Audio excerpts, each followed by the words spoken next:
It's been a little bit since I've done a vlog update. I'm hanging out here in the Epic garage, which as you can see has undergone a little bit of change. I've got my rowing machine in here so I can do some workouts. It's been really smoky here in San Diego. The fires, hopefully you guys aren't anywhere near the fires, but if you are, I hope you're doing safe. I got updates in here. I've got updates for the rest of the homestead for you today. This is Epic Homesteading, episode 7. Here in the garage, one of the goals was to build a space that I can build projects for the homestead out there. And that's really what we've done, and I'm really happy about it. So the last video on the channel was about the polyaspartic garage floor coating, which is a little extra, it's a little wild, but it's something I've wanted for a long time, and I saved up and went ahead and did it. So that is the basis of this garage right now. You can see I've moved in my workbench, I've moved in my storage, got my rowing machine over here. I'm sitting on all my tools right now. But honestly, when I put this floor in, now the rest of the garage starts to look a little bad because honestly, it's unfinished. You can see these are just the studs right here. So I may end up putting up some drywall in here. We'll have to take off some of this paneling and maybe redo some electrical, but it's not super high priority right now because I've got this in a workable condition. The floor I can actually work and I don't have to like sweep things out. It just was not even close to smooth. Seriously, watch that video because it kind of goes into some of the problems we ran into. But now I've got a space in here that I can build projects. So I'm really excited about that. And speaking of projects, we've got a new addition to the front yard garden. Here we are. This is the junction between the back and the front yard, which this fence honestly might go at some point, but for right now I've got what I'm calling Dragon Alley here. You can see 2 of these Dragonfruit trellis setups. There's another 4 that are coming out this way, and I just started potting up some of the rooted cuttings that I have. So one thing I want to do is obviously have things that pay you back year after year, and dragon fruit is certainly one of those, and it's one of my favorite fruits to eat and to grow. So I figured I would dedicate a little bit more than I would have done at my old place here. So what you can see is, and I have a full video on the main channel about this, but I got 22 to 25 gallon pots. I think 20 gallons fine, but I just like this design, so I went a little bigger here. These are terracottas. I've used some standard potting soil. You don't want any cactus mix. And then you can go 4 cuttings per in this type of design. So this is a 4x4 fence post up into some 2x4, about an 18-inch square up top that they can sort of fall down. And so over the course of this winter into spring and summer next year, that's really the vegetation time for these dragon fruit. So I'm hoping to be training these up, and by the time, basically this time next year, we should start seeing them start to fall down. And if I'm really lucky, I'll actually get some early flowers on these crops. But pretty soon, this whole alley here is gonna have, like, these will more or less be completely covered up because it'll be coming down like a Cousin It type of look, and it'll be totally covered in the spiky green growth that dragon fruit is known for. So I'm really excited about this. There's a lot of landscaping and larger projects I wanna do, but as long as I've got some sort of hand truck, I can move these around if I need to. So I'm really excited about Dragon Alley. We've got the first delivery in a while of Field Guide to Urban Gardening, my book. So this is how it comes. It comes in a massive, massive XPO Logistics freight crate.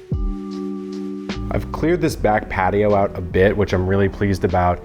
But the thing I'm most pleased about in the back patio is I actually installed patio string lights across every single one of these beams, which at night just absolutely explodes the space with light, which is exactly what I wanted. So I got these from 1000bulbs.com. It's a more heavy duty version of a string light. All in all, I have 60 bulbs and I have 4 of the strings of 25 feet. And so it ended up costing around $260 for this setup, but the whole setup only pulls 60 watts. So all of these bulbs you see here, all the way around here, only pull 60 watts. And as you can see from the pictures that I'm putting up, they put out quite a bit of light.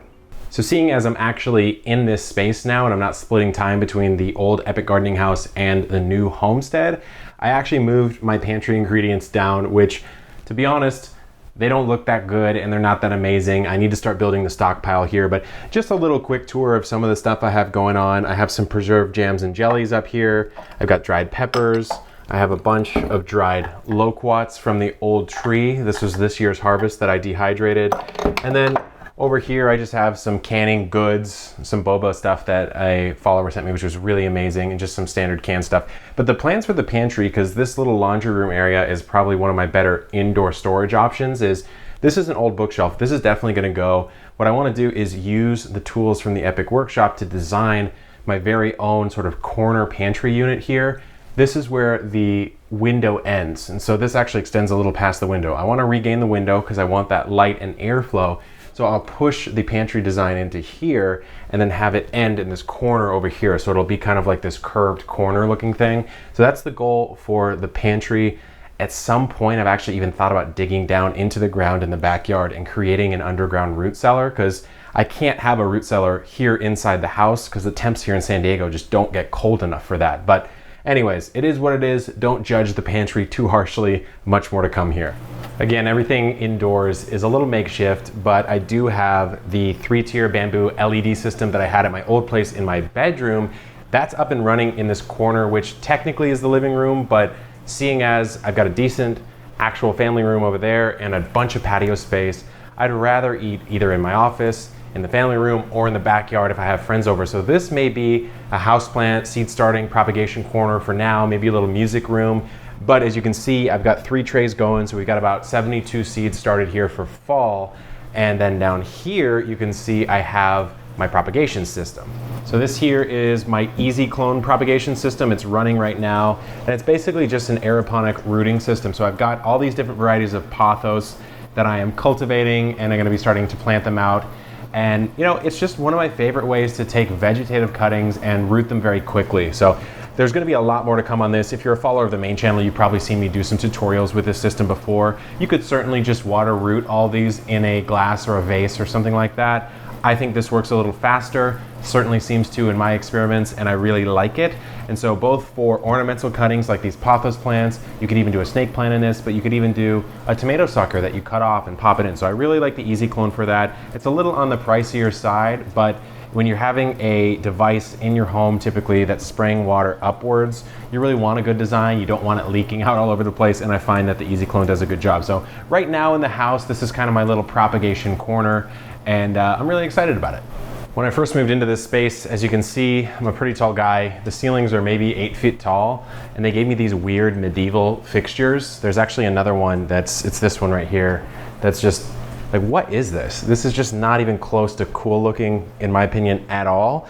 And so I'm gonna swap this one out, but I'll show you the one I swapped out over there. So a little epic interior design going on here, because it's my house now. I want it to be a space that I can live in, I can work in. I want sort of this seamless integration of the style from the interior to the exterior, and everything just sort of blends into one. So I do have to like replace this fixture. I'll show you the one that I chose. It's kind of like a, I don't even know the style, I'm not an interior designer, but I do like it. I'll show it to you right now. So this is the one I chose. It's way more flush to the ceiling. So the previous one used to come down to like at least there, like another 2 feet or so. So this is 7 inches down, which is great. And I just think it's a cool style.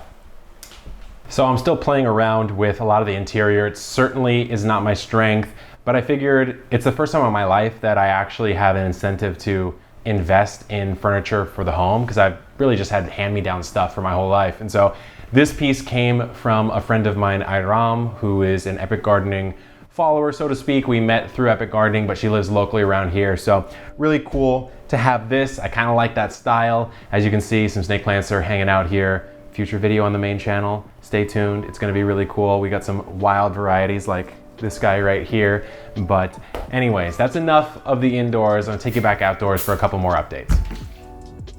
I bring fish. Oh, look who we have here. Fresh caught? Fresh caught. What is this? This is a yellowtail. Yellowtail. Oh, look at that. Clemente Island. Did you spear that? Yeah. Or did you rod and reel? No, I speared it. Okay. Dang, man. Oh, it looks like you stone shotted it too, huh? No, but close. Almost did. If it was a little bit higher. Yeah. But we were going for tuna, so this is my consolation prize. Let's eat, man. We really wanted that tuna. However, this is a very nice size yellowtail, perfect for eating. And The John Leguizamo, almost done with the fillet here. If you're squeamish, probably not the video for you. But we've got some nice yellowtail fillets there that we're going to turn into sashimi. And then the organs there, as well as the bones, those are going to go over here into the compost. In we go with the carcass, which you can eat quite a bit of. So we oiled it up, put some salt and pepper and some spices on from a local gardener friend of mine. And I think what we're going to do is just broil it for about 10 minutes or so. So in we go. And the chef is done. What do we got here, Johnny boy?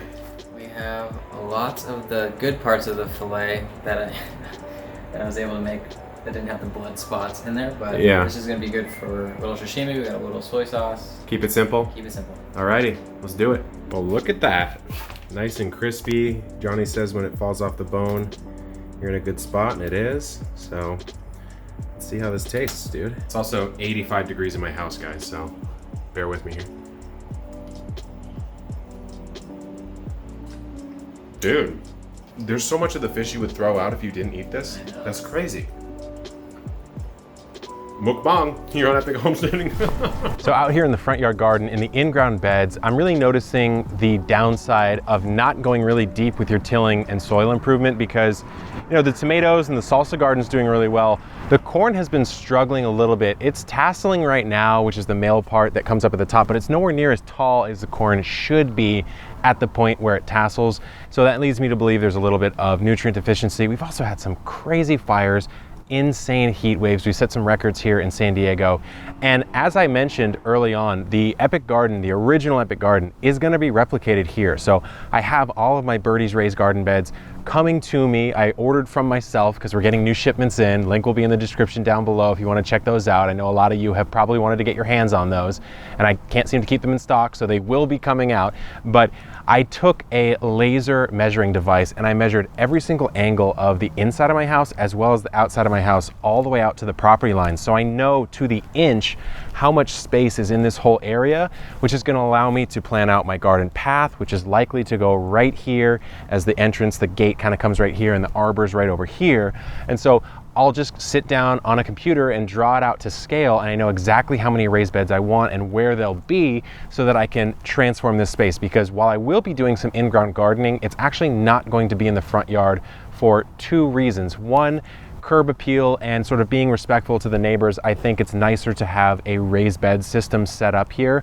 I also want to showcase that small space urban gardening, which is what I came from and what I know how to do the best still to this day, and what most of you actually care about. It's the space that you're more likely to live in rather than this massive urban homestead type of setup.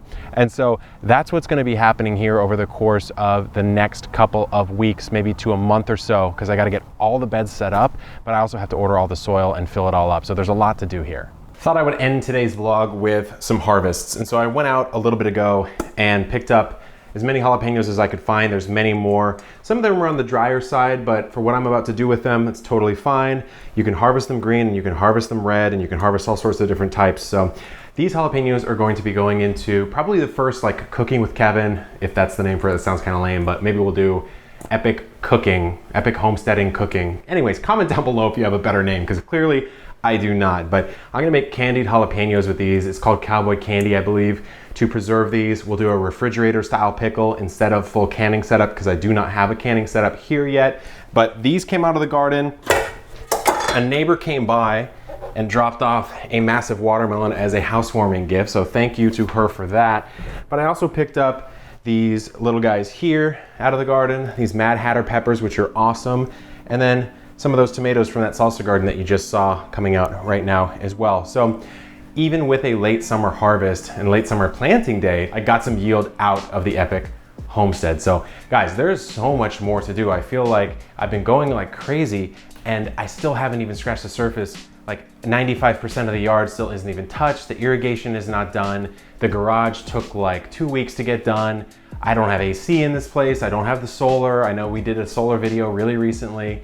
A lot of that stuff has to at least be in process before the end of the year, because there's rebates, there's sorts of discounts and things like that that you got to take advantage of within the calendar year of 2020. So there's a lot more coming on that. Thanks for sticking tuned with me. I'm trying to get these videos out and make them as interesting as possible. So if you have any other suggestions, drop them in the comments. But until next time, it's really hot in my house right now. I'm gonna go outside into the garden and have a good time. Take care, good luck in the garden, and keep on growing.